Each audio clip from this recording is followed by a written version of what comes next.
and it's sewing bee synopsis time, so just enough time to go and sort out all of the green skittles, and I'll see you in a bit.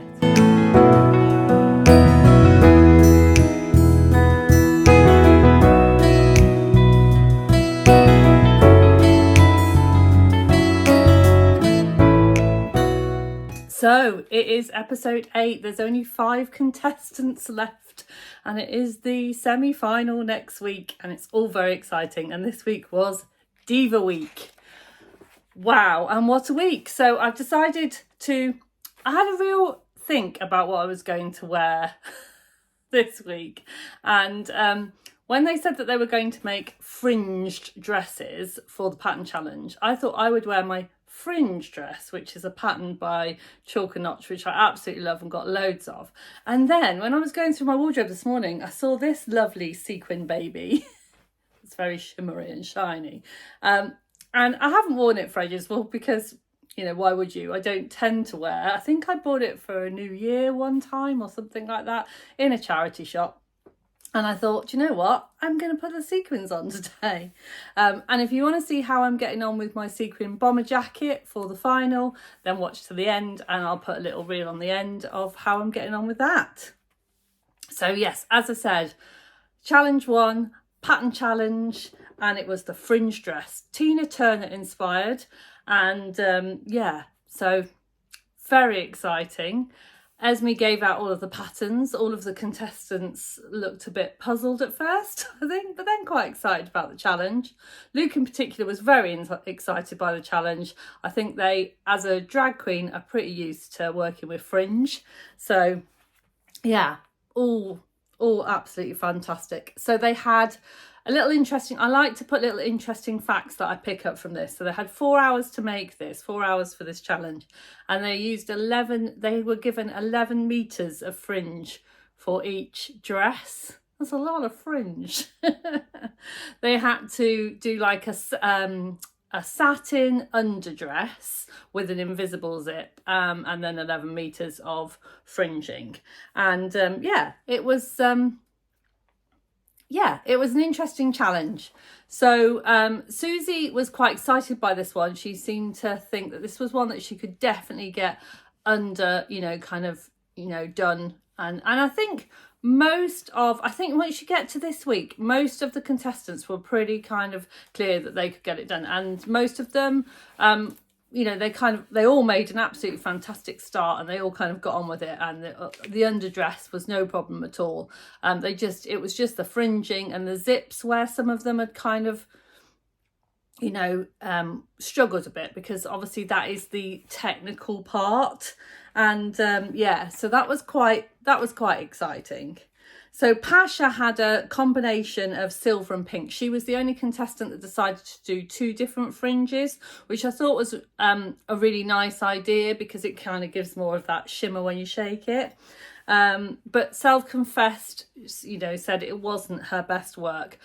When they came to putting when all of the contestants came to putting the zips in, a couple of them made a decision not to move the fringe out of the way. Pasha was one of them, Susie was the other. All of the others kind of used various methods. I quite liked Luke's methods. They kind of made fringe ponytails and got them all out of the way of the zip. And then I think Alex might have done the same, and Elsa used some masking tape. So it was interesting to see how sewers deal with these kind of tricky things, because that's part of sewing, isn't it, dealing with these tricky things. So as I said, Pasha had the combination silver and pink. Susie went purple all round. Her fringe was put on very well, but because she had problems with her zip, it didn't line up as well as the others, and it was a little bit messy. And also she made a funny decision of using a bright pink invisible zip with a purple fringing, and obviously if she had completely nailed the invisible zip, that would have looked great, because you'd have just had a little fuchsia pink zipper pull, tiny zipper pull, and not see anything else. But because she didn't put the zip in quite so well, it was just more obvious that it wasn't quite right. Amber came in early this week, so the lovely Amber, she popped in the pattern challenge. Normally you see her kind of further on talking about different things, but she was just talking about Tina Turner, the legend, which was really interesting. Luke went pink, and I love the fact that Patrick, each time a new contestant, they kind of went to a new contestants model, kind of gave them all a little shimmy. So Luke's definitely had a nice shimmy. All of the fringe was lined up beautiful, level. Yeah, and I think Patrick used the word first rate, which, you know, from Patrick is praise indeed. So that was good. And then there was Alex. It wasn't all lined up as well as it could have been. It did look a little lumpy, but it was. It did look, you know, it had that real impact because it was kind of gold and shimmery. So that was fabulous. So they placed Susie in 5th, Pasha 4th, Alex was 3rd, Elsa was 2nd, and first up was Luke. So then there was the transformation challenge. So transformation challenge. I know this is a Marmite one. Some people love it, some people hate it. I really like it. I find that this is where I want to see creativity, because I find that, you know, and I know that I'm going to divide people with this, but at the end of the day, the Sewing Bee is a competition. Now, I get a lot of people say it's just a TV show, and it is a TV show, but if it's just a TV show, then there shouldn't be a winner in my eyes, because it's a competition, which is why we have a winner at the end. So, and I think that a competition, when it is a competition, there does need to be some kind of like fair rules about how things are judged, because otherwise it's not a fair competition. So, you know, I do get it. I get it's for entertainment. I get it's a you know, TV program. But as I said, if it's not a competition, then we shouldn't have a winner. And we do have a winner. So it is a competition. And just my opinion. So yeah, so I like this one because I think this is where the real creativity, and I don't worry when I kind of look at this, I don't worry too much about construction of things because they get 90 minutes and it's just about creativity. Whereas the other two challenges, I think that's where the judges should be looking very closely. The pattern challenges, you know, can the sewers do all of these basic things? Can they put zips in? Can they put buttonholes in? Can they line things up nicely? Can they make a nice garment according to the pattern instructions? And in the made to measure, the same, you know, can they make to fit? Can they do those things? So, you know, I love the fact that they get the transformation challenge, because, you know, that's where all of the creativity can come. And I think if it is, you know, used in that way, then yeah, then that is cool. But I'll leave my, you know, I think people are kind of understanding where I'm coming from. So they had animal print garments plus anything that they wanted from the haberdashery. They could use 3 animal print garments. I like the fact that they tell them like what the rules are, what, you know, what they're allowed to use, because obviously if you could just use anything, then, you know, I think it would actually be more difficult. I think it's good for them to have a bit of a limits on what they can use. And then the rules for this one was comfy and impact, which I think it's like 2 of those contradictory things, isn't it? It's like, I suppose this is kind of comfy with impact, because at the end of the day, it's just a t-shirt dress. So it's quite comfy, but it has impact because, you know, if I went to Tesco's in it, people would look at me going, what's she doing in Tesco's in a sequin dress? So I guess that's the idea. But would I wear this around the house for comfort? Probably not. So Pasha went for see-through trousers, because why would you not?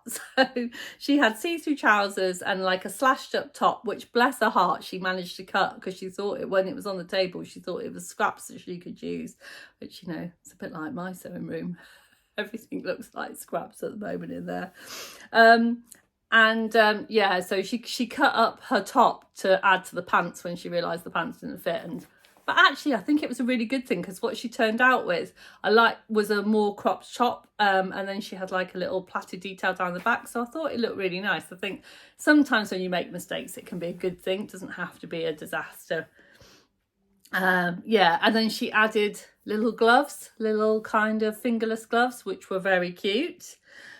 Susie made like a top and bottom, kind of like, I don't know, like a shorty pajama set kind of thing, with like a crossover top, and like frilly shorts. But I think what she might have done is, when she's done her trouser curve, I think she got the front and the back mixed up, because she ended up with quite a significant slit in the bottom of the shorts and lots of room at the front. So I think she may have just got the pattern pieces the wrong way around. But they did look really fun. So yeah, so that was Susie. Elsa went full on cowgirl. And I just thought it really had impact. And again, comfy, is it really comfy? It wouldn't be my idea of comfy, but you know, it did look, you know, it was a robe over like a PJ shorty set. And yeah, it was definitely fun. It definitely had impact. Elsa went for like luxury negligee with a robe, and she went full on. She had the little eye mask, and her colour choices, again, I find this a lot with Alex. When she first chooses her colours, I'm kind of like, but then they really grow on me. I think she makes really good colour choices, but they're unusual, and that's what I like. And actually, this is one of the things why I love watching this show, is that it takes me out of my comfort zone when I'm watching it, because I think we're all a bit guilty of kind of staying safe, staying to what we know, staying a bit safe, you know, not wearing the sequin dress to Tesco's. But I love kind of seeing everybody else's ideas. And then there was Luke. So they made a hoodie and kind of hot pants short set, which, if you think about it, I mean, I quite often in the evening, when I'm kind of lounging around, a hoodie and tracksuit bottoms is my go-to comfy attire. But they made a decision to kind of do a keyhole, and I think this was the impact bit. They made like a keyhole sunburst kind of effect. Hopefully you'll see all the pictures, and I've got all of the pictures that will help you kind of get there.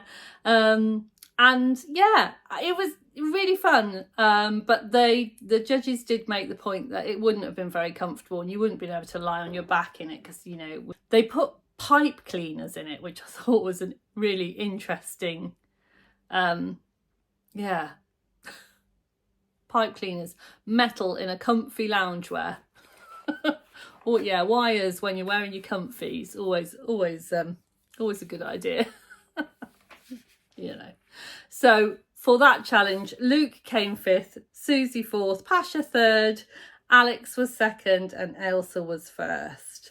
So that was that. And they did kind of mention at this point that Susie was looking, you know, kind of more at the bottom, Luke at the top, and couldn't really split any of the others, which I had to kind of agree with. And then they went into the made to measure. So they had to make a stage outfit for your favourite diva, so a stage costume. So they all chose a diva. They all chose a costume that diva had worn famously, and then copied it. And I think always with this challenge, I think it was all about which diva they chose, because I think that we all have an idea in our head, don't we, of what particular people, you know, if I was to say Madonna to you, you'd all go cone bra. You know, you've all got an idea of what a diva looks like, what a diva represents, you know, what you're expecting to see. And so if you're not quite sure what you're expecting to see, then it's kind of hard to judge. So we'll start with Luke. Luke went Lady Gaga. Oh yes, they totally went for it. So it was all bondage and fetish, motorbike helmet, accessorize. So what do you accessorize with? Do you add a bag? Do you add some shoes? No, you add some handlebars. It was amazing. It even had like a sticky push light, like the push lights that you get that are battery operated. All I have to say about Luke's is, rah rah ooh la la.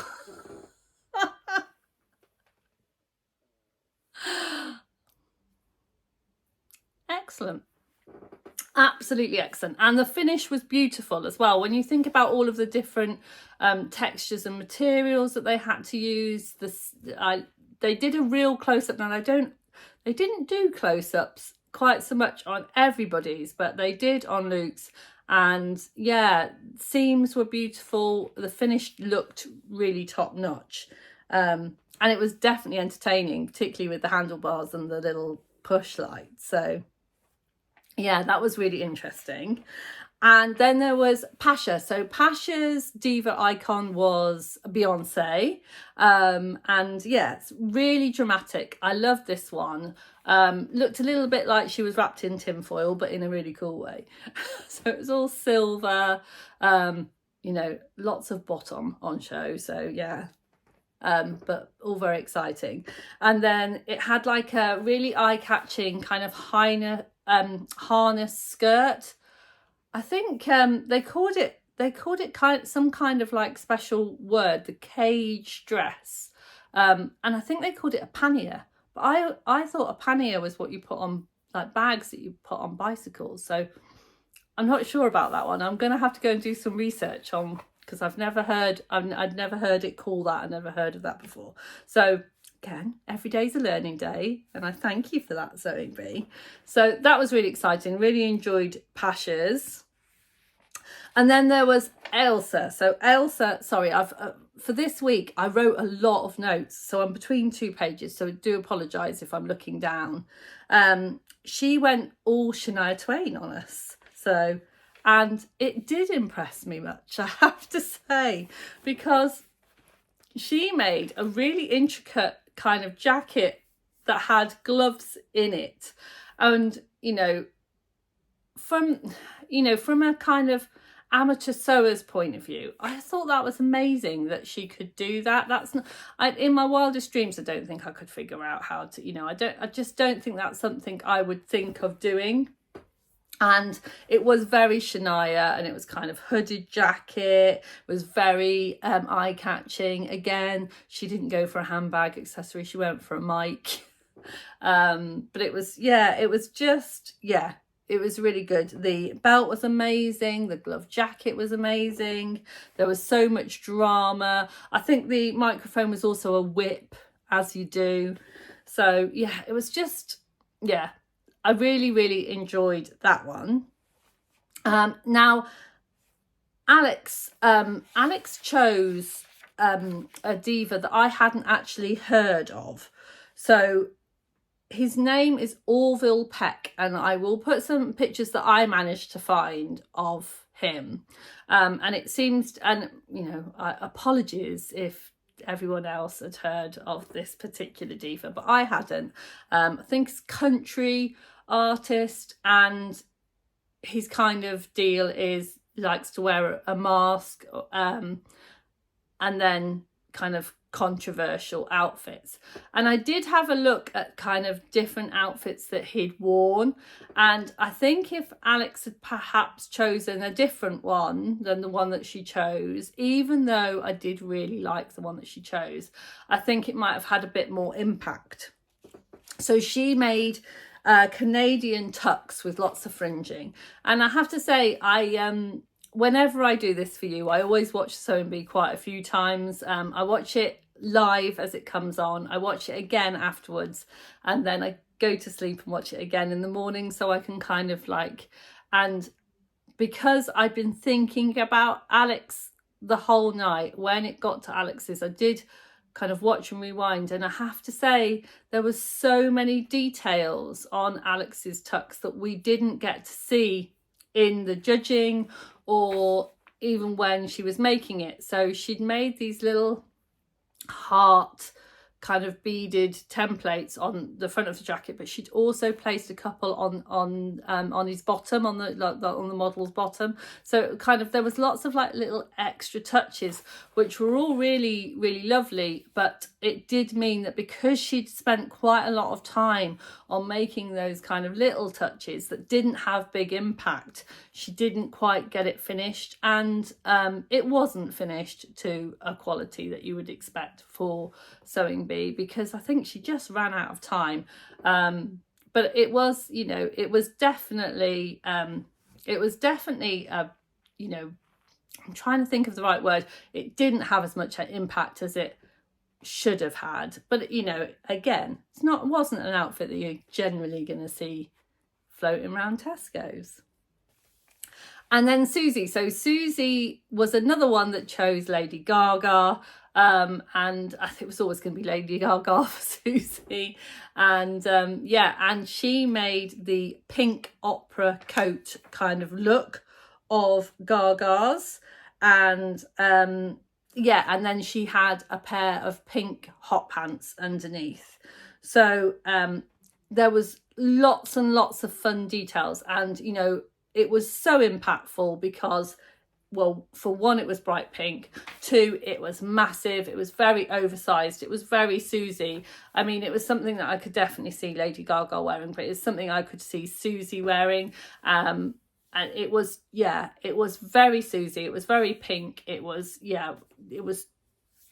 done in that way. I think it was done really well. The only thing for me, and this is a thing that's happened with Susie for quite a few weeks now, is that her finishing is not always that brilliant. And it wasn't just kind of a few missed things. There was quite a few things that were either not finished at all or just not done very well. So there was buttons unfinished, there was pockets unfinished, there was hems unfinished, and I noticed again, because I was thinking about this a lot last night, kind of went back and rewound, and I noticed that kind of little fixings weren't popped on properly, and there was lots of pins involved.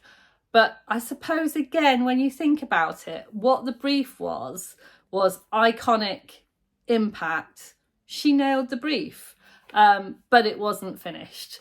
So and then again, the judges had a chat about it, and they kind of gave us the idea that it was Alex and Susie that were in the bottom, and that's who they were choosing from.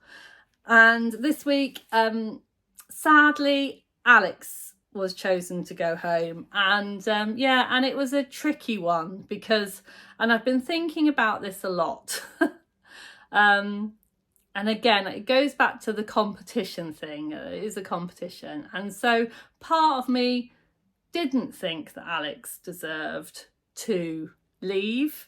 But then part of me felt that Susie kind of deserved to stay in for her efforts. And I guess you just have to pick someone.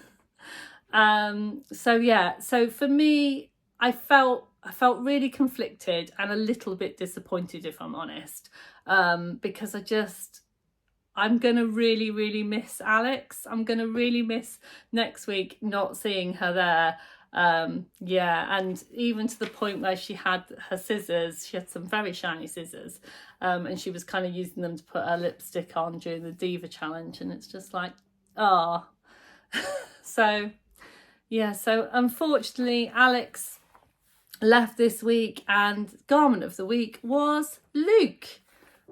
Fantastic. I was so pleased about that because I loved Luke's outfit. I thought it was absolutely fabulous, and I can almost kind of imagine Lady Gaga on the phone asking if, they'll make her one.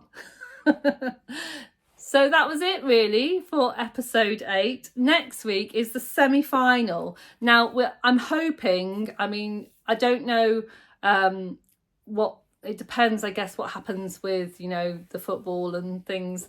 I'm hoping that next week we will be back to Tuesdays again, so you'll get this vlog on a Wednesday.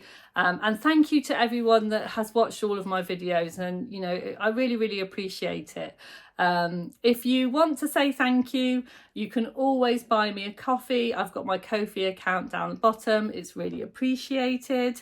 And yeah, and I will see you next week for the semi-finals. I'm gonna have to think of something equally glamorous to wear, aren't I? So take care, don't forget to sparkle. See you soon. Bye for now.